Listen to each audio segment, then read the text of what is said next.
भूगोल कक्षा छठी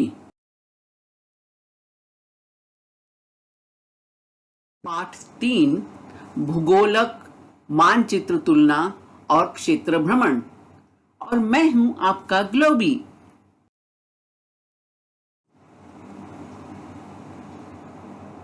पहचान गए ना बच्चों, ये है मानचित्र और ये है भूगोलक, जिसे हम ग्लोब कहते हैं अंग्रेजी में।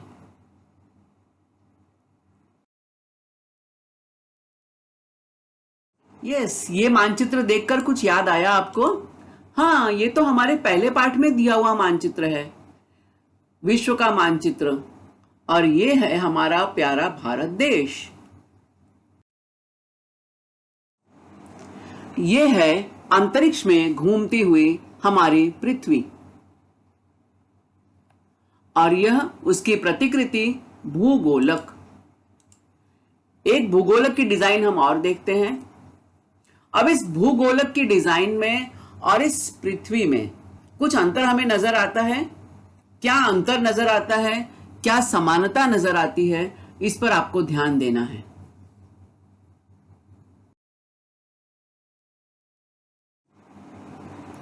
मैं आ गया, मैं ग्लोबी। आप सबने देखा क्या? भूगोलक पर बनाई गई ये रेखाएं प्रत्यक्ष पृथ्वी पर नहीं है। भूगोलक पर कुछ आड़ी खड़ी रेखाएं थी, लेकिन ये रेखाएं वास्तव में पृथ्वी पर नहीं हैं। ये रेखाएं काल्पनिक हैं। इनका उपयोग पृथ्वी पर स्थान निर्धारित करने के लिए होता है। भूगोलक मानचित्र तुलना और क्षेत्र भ्रमण। हमने अभी 2 मानचित्र देखे, अपने भारत देश का और एक विश्व का मानचित्र, और हमने ग्लोब भी देखा, भूगोलक भी देखा। दोनों में हम तुलना करते हैं और उसके लिए हमें कुछ प्रश्नों के उत्तर देने होंगे। तो चलो हम उत्तर देते हैं।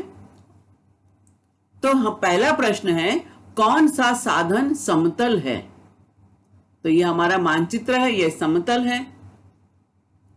कौन सा साधन गोल है? वेरी सिंपल, भूगोलक या ग्लोब।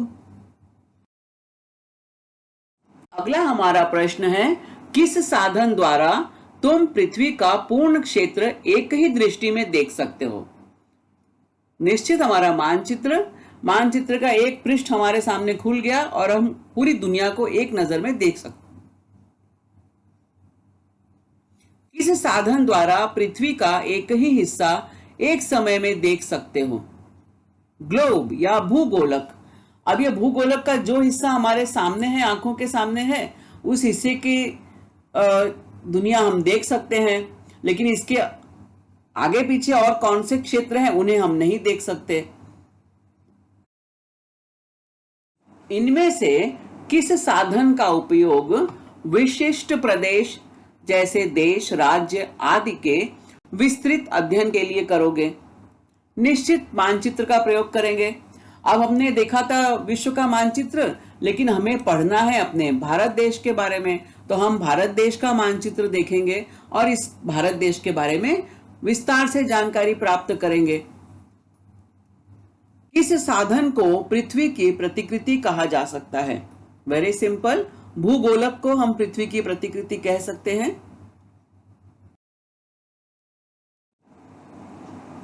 भूगोलक।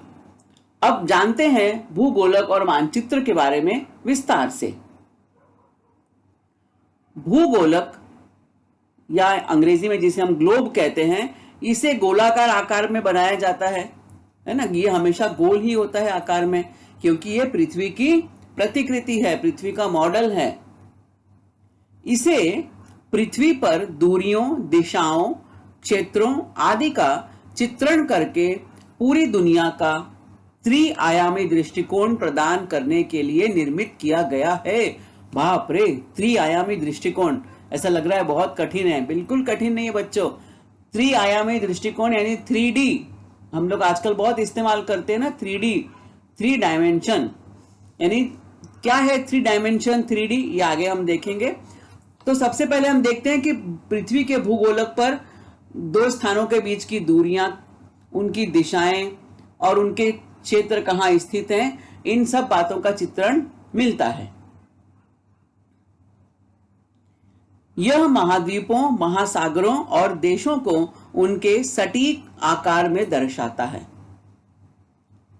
भूगोलक या ग्लोब पृथ्वी का एक लघु रूप है। लघु मतलब छोटा रूप है, जो दूरियों, दिशाओं, महाद्वीपों, महासागरों, देशों आदि को दर्शाता है। अब इतनी बड़ी पृथ्वी तो बहुत बड़ी है। अब हमें यदि पृथ्वी को समग्र रूप में देखना है तो हम तो अंतरिक्ष में जा नहीं सकते कि अंतरिक्ष में जाएं और वहां से अपनी पृथ्वी को देखें।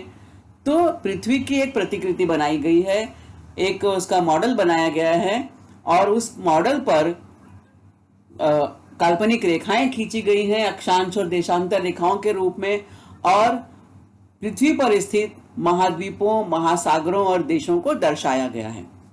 लेकिन जब बात किसी स्थान को गहराई से जानने की आती है तो ग्लोब उतना सटीक नहीं माना जाता है। इसलिए किसी स्थान की जानकारी सटीकता के साथ जानने के लिए मानचित्र का प्रयोग किया जाता है।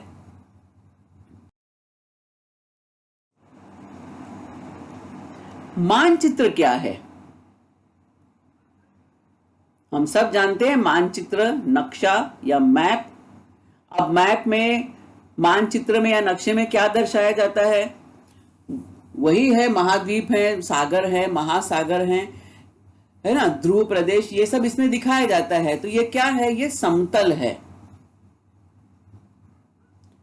यह पृथ्वी की सतह या उसके एक हिस्से का प्रतिनिधित्व करता है। अब हम मानचित्र में पूरे विश्व का मानचित्र भी देख सकते हैं, अलग से हम भारत का मानचित्र भी देख सकते हैं, लेकिन ऐसा ग्लोब में संभव नहीं है कि हमें ग्लोब में से हमने भारत का अलग से हम ग्लोब देख रहे हैं। ग्लोब में पृथ्वी एक समग्र रूप में हमें दिखाई पड़ती है। अब हमें भारत देश में से भी, हमें मान लो हमें महाराष्ट्र के बारे में जानकारी प्राप्त करनी है तो हम महाराष्ट्र का मानचित्र अलग से देख सकते हैं। तो उसमें महाराष्ट्र के जिले, महाराष्ट्र की नदियां, महाराष्ट्र के पर्वत, बहुत सारी चीजों को हम जान सकते हैं। मानचित्र की सहायता से संसार तथा सीमित प्रदेश का भी अध्ययन कर सकते हैं। पूरे विश्व का मानचित्र है तो हम पूरे विश्व के बारे में हम जानकारी ले सकते हैं। यदि हमें किसी स्थान विशेष की जानकारी लेनी है या किसी विशेष देश के बारे में जानकारी प्राप्त करनी है तो हम उस देश के मानचित्र को ले सकते हैं। अब भारत के मानचित्र को हमने लिया और हमें भारत के प्राकृतिक प्रदेशों को जानना है तो हम इसके लिए विशेष मानचित्र का उपयोग कर सकते हैं।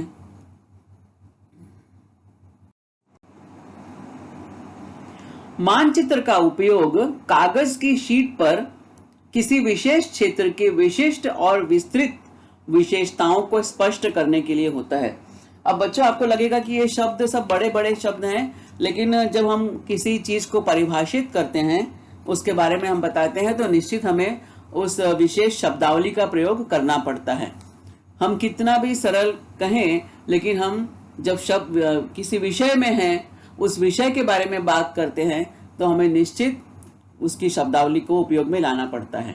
तो हम मानचित्र के बारे में एग्जैक्टली हम जब बात करेंगे तो मानचित्र क्या है, तो कागज का एक बड़ा पेपर जिस पर किसी विशेष क्षेत्र की कुछ विशेष और विस्तृत विशेषताएं स्पष्ट की जाती हैं।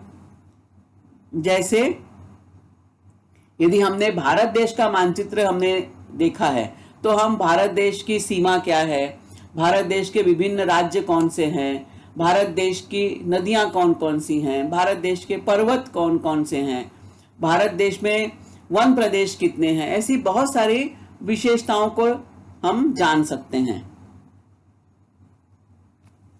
बच्चों, मानचित्र का संग्रह भी होता है, तो मानचित्र के संग्रह को एटलस के रूप में जाना जाता है। दुकानों पर हमने कई बार खरीदा होगा, देखा होगा, हमारे अपनी शालाओं में देखा होगा एटलस, जिसमें बहुत सारे मानचित्रों का संग्रह होता है। एक साथ में कई मानचित्र होते हैं जो विभिन्न आकारों और मापों में उपलब्ध होते हैं। ये क्या है मानचित्र? ये विभिन्न प्रकार के नक्शे के रूप में होते हैं, है ना। एटलस मतलब अलग अलग तरह के मानचित्रों का संग्रह किताब के रूप में।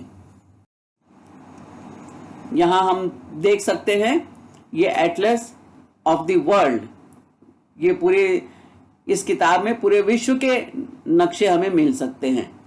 जैसे हम देख सकते हैं एक इस पे विश्व का मानचित्र है, दूसरा पन्ना हम पलट के देखेंगे तो उस पे विश्व के जितने भी सारे देश है, अलग अलग देशों के मानचित्र हमें मिलेंगे। जैसे हम यहाँ देख रहे हैं, इस पन्ने पर हम देख रहे हैं भारत का मानचित्र, तो ये एशिया महाद्वीप है, ये भारत है। फिर यहाँ पर हम सऊदी अरब देख रहे हैं। ऐसे अलग अलग इसमें क्षेत्र हमें दिखाई पड़ते हैं। ये हमारा मानचित्र, और मानचित्रों का संग्रह जब एक साथ होता है तो उस किताब को हम कहते हैं एटलस। मानचित्र कई प्रकार के होते हैं, जिसमें हम प्रमुख कुछ दो तीन प्रकार के बारे में जानकारी प्राप्त करेंगे। तो पहले हम देखते हैं भौतिक मानचित्र। यह मानचित्र पृथ्वी की प्राकृतिक विशेषताओं को दर्शाता है, जैसे पर्वत, पठार, महासागर, नदियां आदि। जैसे ये महाराष्ट्र राज्य का हम मानचित्र देख रहे हैं, इसमें जो नीले रंग से हम देख रहे हैं वो महाराष्ट्र की नदियां हैं। जो यहाँ पर हम भूरे रंग से देख रहे हैं ये महाराष्ट्र के पर्वतीय प्रदेश हैं, महाराष्ट्र के घाट हैं, है ना। जहाँ हरे रंग से हम देख रहे हैं ये महाराष्ट्र का वन प्रदेश भी है। तो इस तरह से हम ये महाराष्ट्र की भौतिक विशेषताएं जो हैं, प्राकृतिक विशेषताओं की जानकारी इसमें हम देख पा रहे हैं। दूसरा है राजनीतिक मानचित्र। राजनीतिक मानचित्र में देशों, राज्यों, कस्बों और शहरों का प्रतिनिधित्व उनकी राजनीतिक सीमाओं के साथ किया जाता है।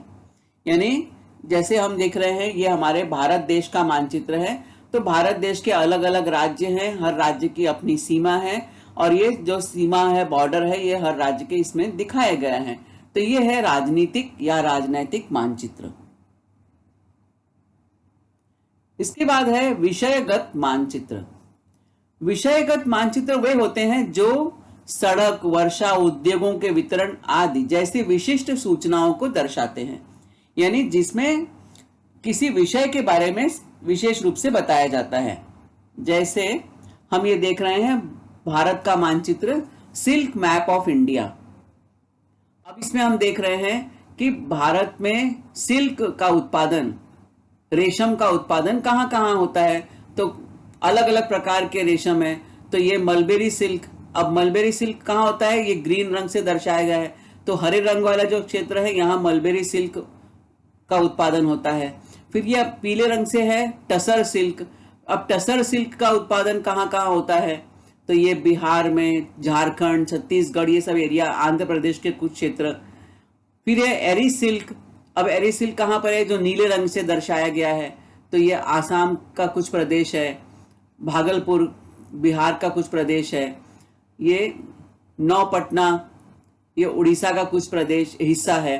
तो इस तरह से ये सिल्क, अलग अलग प्रकार का सिल्क भारत में कहाँ कहाँ निर्मित किया जाता है, उसकी जानकारी हमें मिल रही है। तो ये है विषयगत मानचित्र। मानचित्र द्विआयामी होते हैं। द्विआयामी का मतलब क्या, 2 डायमेंशन, 2D। अब 2 डायमेंशन का मतलब क्या है, द्विआयामी या 2 डायमेंशन मतलब वह पृष्ठभाग जिसके 2 आयाम होते हैं, लंबाई और चौड़ाई। अब आपने गणित में भी पढ़ा होगा ना, लंबाई गुणे चौड़ाई। लंबाई और चौड़ाई दो चीजों के बारे में पढ़ा है आपने। तो द्विआयामी वस्तुओं की लंबाई और चौड़ाई होती है, और लंबाई और चौड़ाई मिलकर उसका क्षेत्रफल बनता है। लंबाई गुणे चौड़ाई बराबर क्षेत्रफल।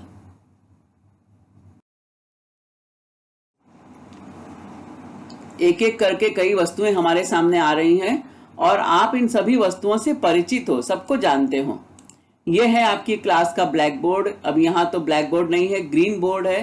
पहले ब्लैक बोर्ड हुआ करता था, अब ये ग्रीन बोर्ड है। तो ये आप देखते हो क्लास में, ये इसकी लंबाई है और ये इसकी चौड़ाई है। उसी तरह हमारी साड़ी या हमारे दुपट्टे, लंबाई और चौड़ाई, है ना। ये आपकी कॉपी का पन्ना, इसकी लंबाई और चौड़ाई।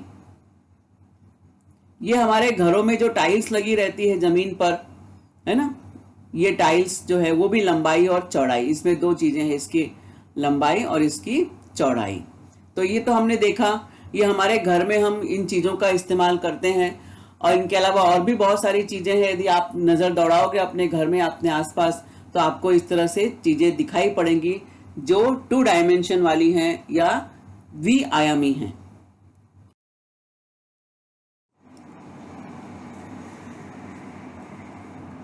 अब ये देख रहे हैं, ये लंबाई और ये इसकी चौड़ाई। तो लंबाई गुणे चौड़ाई मिलके इस द्विआयामी क्षेत्र का क्षेत्रफल बनता है। तो बहुत सारी आकृतियां, इसमें सिर्फ लंबाई और चौड़ाई 2 डायमेंशन इसके। अब इसके बाद और भी बहुत सारी चीजें, ये आपके भौमितिक आकृतियां आपकी, इन सबसे आप परिचित हो।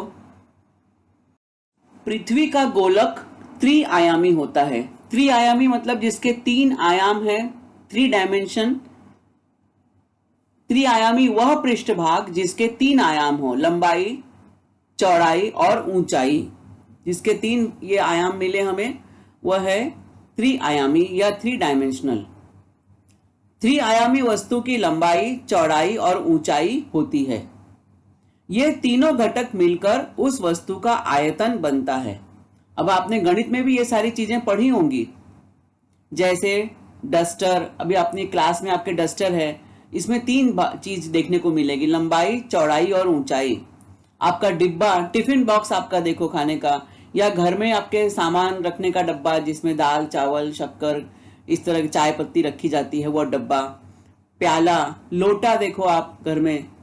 पर्वत, चंद्रमा, ये सारी चीजें जो हैं वो त्रिआयामी हैं।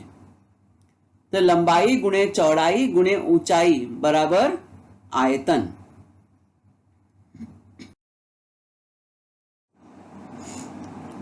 अब ये बहुत सारी वस्तुएं, ये त्रिआयामी वस्तुओं का बहुत अच्छा उदाहरण है। ये क्यूब तो आप सभी ने देखा होगा, है ना, इस क्यूब से हम लोग खेलते भी हैं। ये डस्टर आपकी क्लास का, ये जो है इसमें लंबाई भी है, चौड़ाई भी है और ऊंचाई भी है।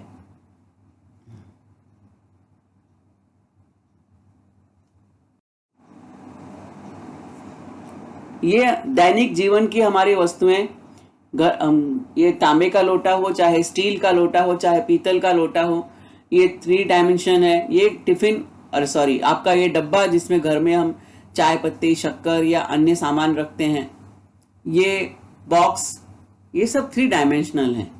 ये हमारा चांद, ये सब 3 डायमेंशनल है, 3 आयामी है। इसमें लंबाई, चौड़ाई और ऊंचाई तीनों चीजें होती हैं। पर्वत, लंबाई भी है, चौड़ाई भी है, ऊंचाई भी है।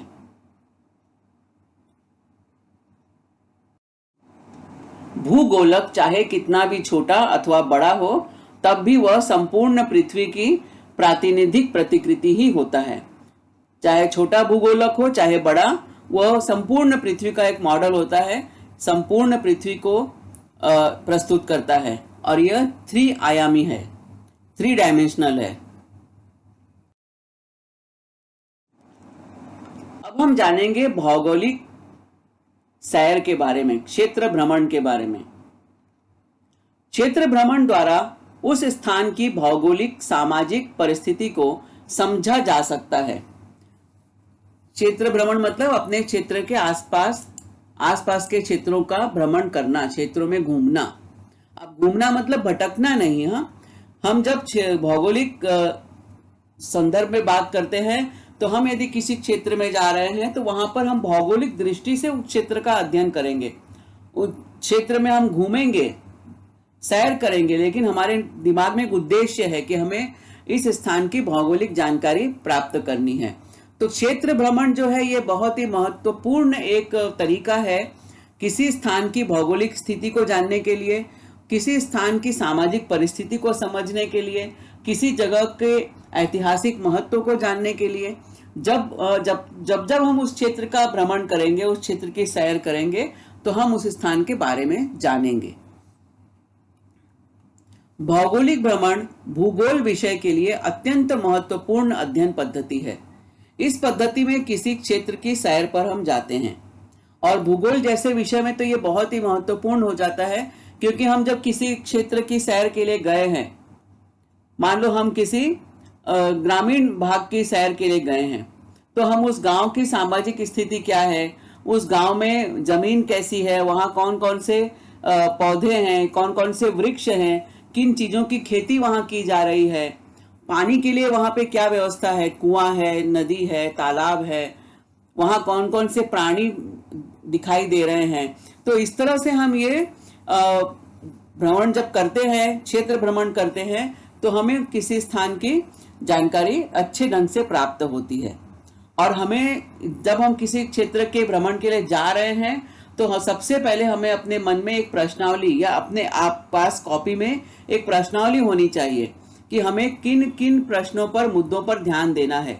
वहाँ के हम लोगों से बातचीत भी कर सकते हैं, और उस जो यदि हमने प्रश्नावली तैयार की होगी, तो उन प्रश्नों के द्वारा हम लोगों से संवाद कर सकते हैं, आसानी से संवाद कर सकते हैं।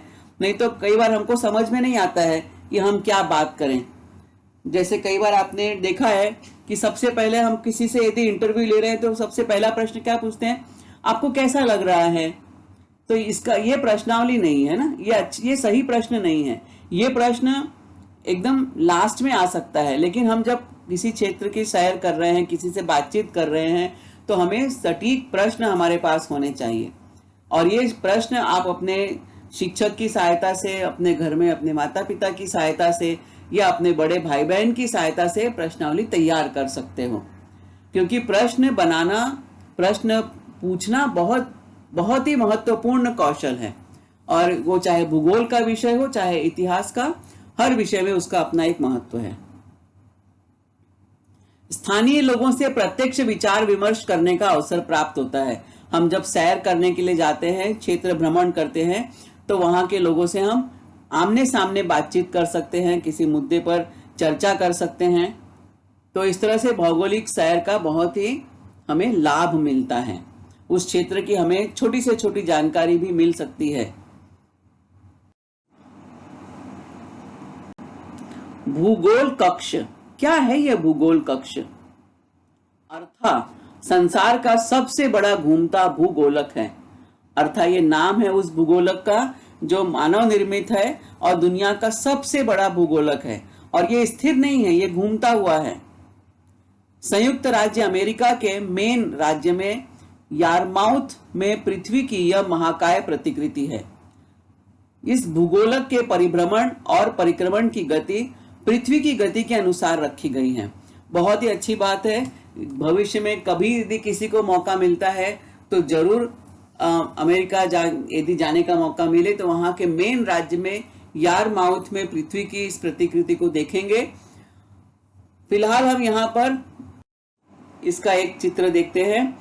ये है यारमाउथ में पृथ्वी, दुनिया का सबसे बड़ा भूगोलक। ये संयुक्त राज्य America, United states of India, और ये उसका है मेन राज्य। ये राज्य का नाम है मेन, हाँ, MAINE इंग्लिश में स्पेलिंग है और हिंदी में इसका उच्चारण है मेन। तो ये संयुक्त राज्य अमेरिका का मेन एक राज्य है।